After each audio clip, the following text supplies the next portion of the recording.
Bueno amigos, nuevamente aquí, buenas tardes. Ahora les traigo aquí el unboxing y una prueba de sonido del modelo Wiking X10-1. Las especificaciones, aquí las podemos ver. Estas bocinas están rompiendo el mercado, ya que son bocinas económicas, al menos en Estados Unidos, ya que en México estas bocinas pueden rebasar los 5,000 pesos. Vamos a ver qué es lo que contiene en su interior. Vamos aquí a abrirla.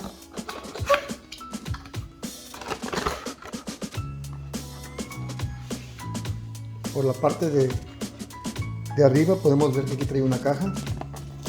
Vamos a sacarla con la marca de la bocina y dice que aquí son los accesorios. Vamos a ver qué accesorios cuenta esta bocina. Voy a bajar un poquito. Bueno, aquí podemos ver la caja, como ya les mencioné. Vamos a abrirla. Se le agradece a esta marca ya que está anexando, miren, como pueden ver aquí, cable USB trenzado de excelente calidad y siempre maneja aquí la marca. También anexa un cable 3.5 jack, porque estas bocinas cuentan con entrada auxiliar, algo que se agradece ya que muchas marcas como Sony o JBL la ponen únicamente en la bocina más grande. Y además cuenta aquí con un cordón en el cual se le ponen para poder transportar la bocina como tipo el Extreme, como tipo JBL Extreme. Hagan de cuenta esos diseños. Vamos a sacar la bocina. De ahí en más ya no hay nada dentro. Vamos a sacar la bocina. Vamos a ver.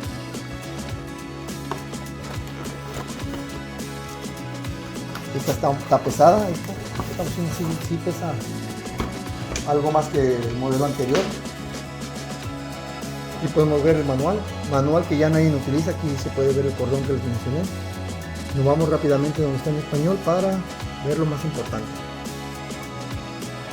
Rango de frecuencia 80 Hz a 20 Hz, a 20 kHz. Bueno amigos, aquí está la diferencia entre JBL Extremo y esta marca de bocina. Como les comenté en otro video, entre menos Hz tenga, más intensidad del bajo vamos a sentir. Pero entre eso está un poco dudoso, ya que si todos recuerdan, los modelos como Sony XB43 o el XB40 manejan frecuencias hasta de 40 o 35 Hz, que debería de sentirse mayor profundidad en el bajo. Y cuando yo calé el Extremo 3 y el Sony XB43, me gustó más el JBL Extremo 3, y eso que manejaba 45 Hz a comparación de 30 que manejaba Sony. Por eso es lo que me hace dudar. A veces puede ser marketing nada más. El tiempo de carga es de 7 a 8 horas porque son baterías grandes. Aquí dice que puede durar hasta 42 horas a un volumen muy bajo. Si maneja 42 horas quiere decir que a todo volumen nos puede durar fácil 15 horas. El Bluetooth, pues ya saben, ¿no? 10 metros de alcance, de ahí en más pesa 3 kilos. La resistencia al agua, únicamente de hacer picaduras. Y verdadero sonido estéreo inalámbrico. No nos vamos a entretener más. Vamos a ver la bocina. Ok, está de cabeza. Vamos a quitarle los iniciales que trae. Aquí ya la podemos estar viendo.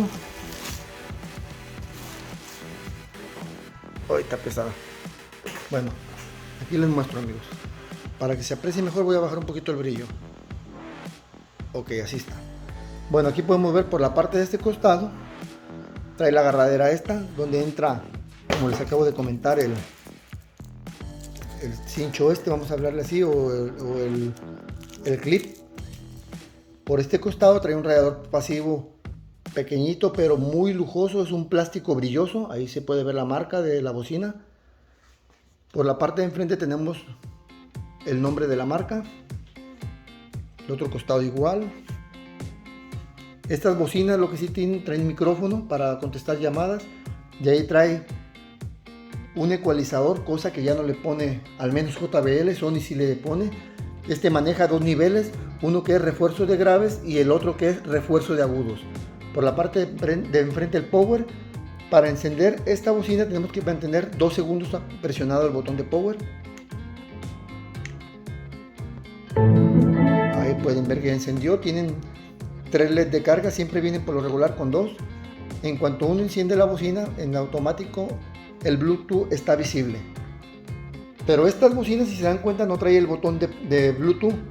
Una vez que está prendida la bocina y nadie está conectado, está visible, en modo visible. Ya que te conectas, ya no está en modo visible.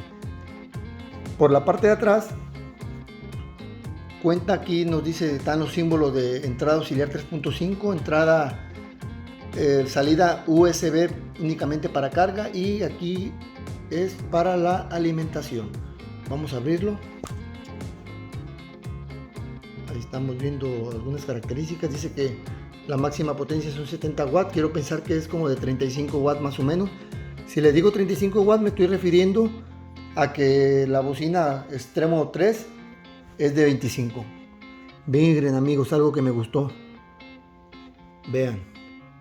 Ven que trae luz, iluminación atrás para que puedas ver el puerto de carga cuando te vas a conectar en lo oscuro. Vean qué chingonería. Miren amigos, aquí está la entrada de micro SD o TF como le llaman, la entrada de alimentación de corriente de 5 voltios que utiliza para alimentarse, y botón para resetear, y la entrada auxiliar. Pero miren, se agradece esa luz LED que trae ahí abajo. Miren, ahí la pueden ver, miren.